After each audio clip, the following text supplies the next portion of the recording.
semaine, la famille Tinet remplit une poubelle jaune, 3 à 4 sacs d'ordures ménagères et met au tri un sac de verre. Pour faire diminuer ce volume, les filles se lancent cette semaine dans la cuisine anti-gaspi. Ça y est, 2020, trop contente, on redémarre une nouvelle année, ça va vraiment être top.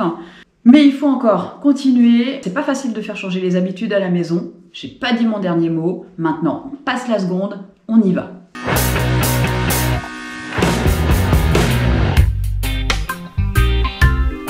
Tu fais quoi, maman? Je suis en train de faire le point sur nos poubelles et la réduction des déchets depuis qu'on s'est lancé dans le défi. Et on a vraiment réduit. On est passé à peu près de 3-4 sacs par semaine d'ordures ménagères à 1 par semaine. Oh. Mais là, tu vois, j'ai vraiment envie qu'on continue et on arrive genre à 1 sac d'ordures ménagères toutes les 2 semaines.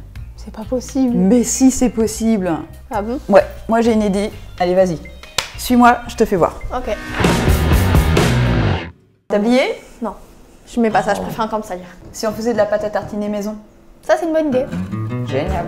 Pour faire une pâte à tartiner maison et zéro déchet bien sûr, il faut 200 g de chocolat, 125 g de noisettes entières, 170 g de lait concentré, 3 cuillères à soupe de sucre glace, 10 centilitres de lait et 75 g de beurre. La suite, ça se passe sur la plaque de cuisson. On commence par faire fondre le chocolat avec le lait concentré. Dans une poêle, on jette les noisettes pour les torréfier. Retour à la casserole dans laquelle on ajoute le lait, le beurre et le sucre glace. On broie ensuite les noisettes, puis on ajoute cette poudre au chocolat. On mélange et puis on verse la pâte dans des pots en verre. Voilà, c'est prêt. Hâte de goûter ça. Alors?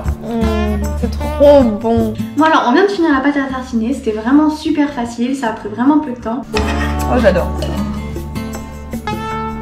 Et surtout quand on voit les pâtes à tartiner du commerce avec la moitié du pot rempli d'huile de palme, ça donne pas très envie en réalité. Je crois que je pourrais finir la pâte.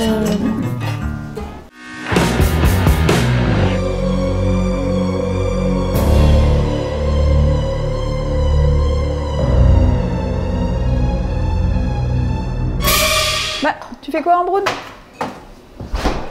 Rien. T'as allé manger un yaourt. Non. Et les yaourts, c'est le dernier qui reste dans le frigo. Tu le finis, poubelle, et après, on arrête de jeter les yaourts industriels. Plus de 60 par mois, il faut vraiment qu'on réduise. Et tu sais quoi? J'ai retrouvé les yaourtières pendant le déménagement. Donc, tu trouves ton téléphone, tu lances le chrono, et en 3 minutes, je te fais des yaourts maison. Maintenant là? Tu vas voir, c'est super rapide.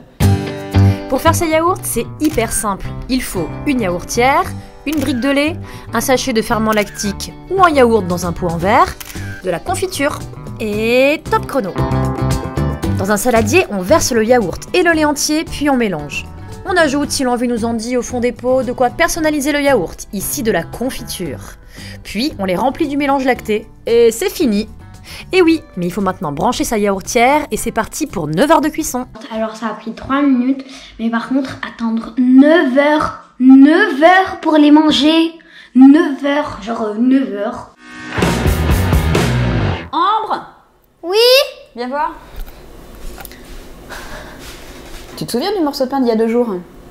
Non. Mais si, le morceau de pain que tu voulais jeter à la poubelle et je t'ai dit non. Et ben maintenant on va... Nourrir les pigeons? Mais non, on va pas nourrir les pigeons. On va faire un gâteau.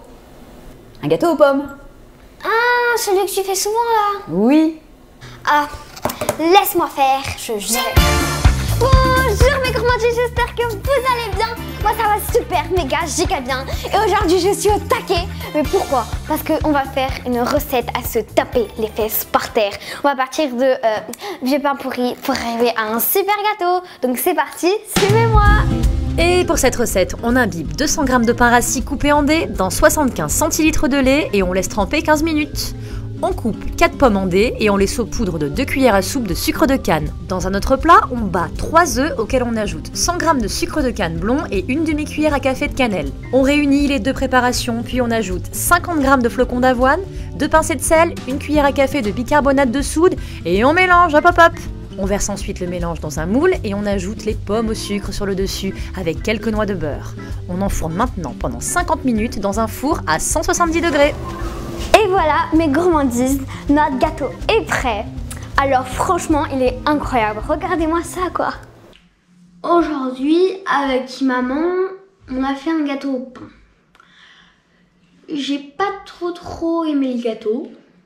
Bon, voilà. Mais après, c'est écolo pour la planète, voilà. Puis ça nous fait économiser du pain. Au moins, on ne jette pas à la poubelle. Puis voilà. Au moins, ça fait plaisir à maman. Et c'est bien. Coucou! Ça y est, je viens d'arriver au marché du Gros. Je vais retrouver mes 2 maraîchères préférées. J'ai mon sac, j'ai mes petits sacs à vrac. Là, j'ai envie de leur acheter des oranges. Elles viennent de chez elles en plus. Je vais faire ma salade d'oranges pour samedi.